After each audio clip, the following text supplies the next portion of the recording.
que ratos eram colocados individualmente em gaiolas e tinham acesso a 2 bebedouros com água. Um com água pura e um com água batizada, né? Esses ratos que estavam sozinhos nessas gaiolas, quase em 100% dos casos, tomavam a água com drogas e tomavam ela até terem uma overdose.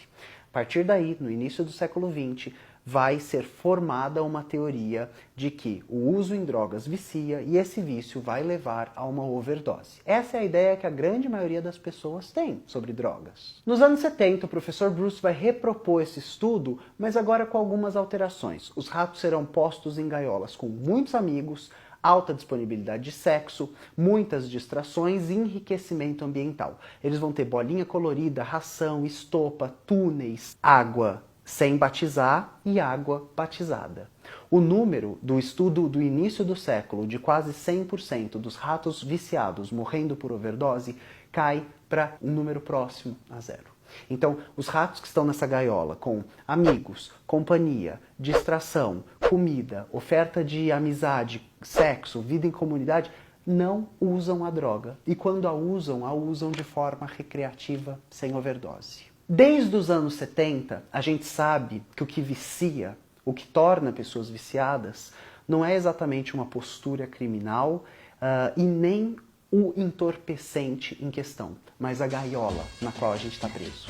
Então, a depender da sua gaiola e do seu regime de condicionamento e de prisão, você vai recorrer ao entorpecente que ajude você a sair desse lugar, a se desconectar dessa realidade. E é por isso que olhar para as pessoas que são usuárias, viciadas, dependentes químicas, como se elas fossem criminosas, não resolve nada e está muito longe da realidade. A gente deveria olhar para essas pessoas como pessoas que estão em gaiolas que as deixam tristes. Um outro pesquisador da Holanda chamado Peter Cohen, ele pede que a gente, no estudo dele, pare de usar a palavra ou o entendimento ou a ideia de vício, de dependência, e comece a pensar que o ser humano constrói laços. E esses laços eles são construídos com outras pessoas, com coisas ou com práticas. O problema é que na falta da possibilidade de criar laços sadios, o que sobra para esses seres humanos que estão presos em gaiolas tristes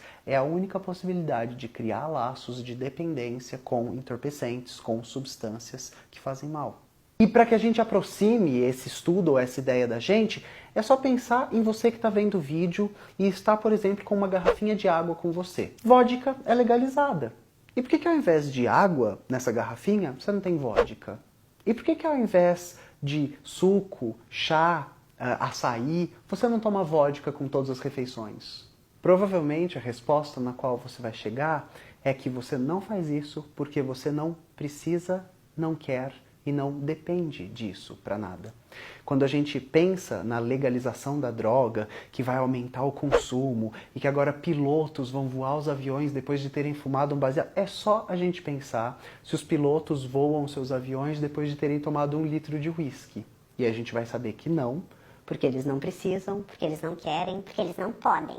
E a legalização das drogas não levaria a gente para esse cenário pós-apocalíptico de loucura e todo mundo muito doido, louco, sem roupa, fazendo sexo. Ai, que delícia! Não. Para encerrar, eu deixo aqui um exemplo de Portugal, que lá nos anos 2000 tinha estarrecedores 1% da sua população viciada em heroína. Fica aqui de recomendação também o filme Trainspotting, quando o Reino Unido estava lidando com dados muito similares aos de Portugal.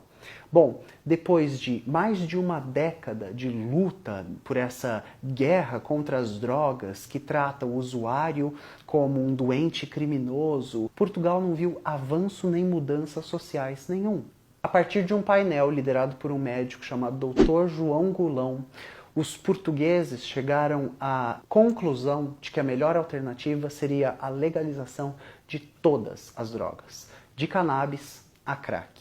Com a regra de que o dinheiro que era antes usado numa proposta guerra às drogas ou na recuperação, quase sempre que não surtia efeito, dessas pessoas viciadas, fosse agora investido na inserção real dessas pessoas na sociedade. Criação de empregos estáveis para essas pessoas ou microcréditos para que elas pudessem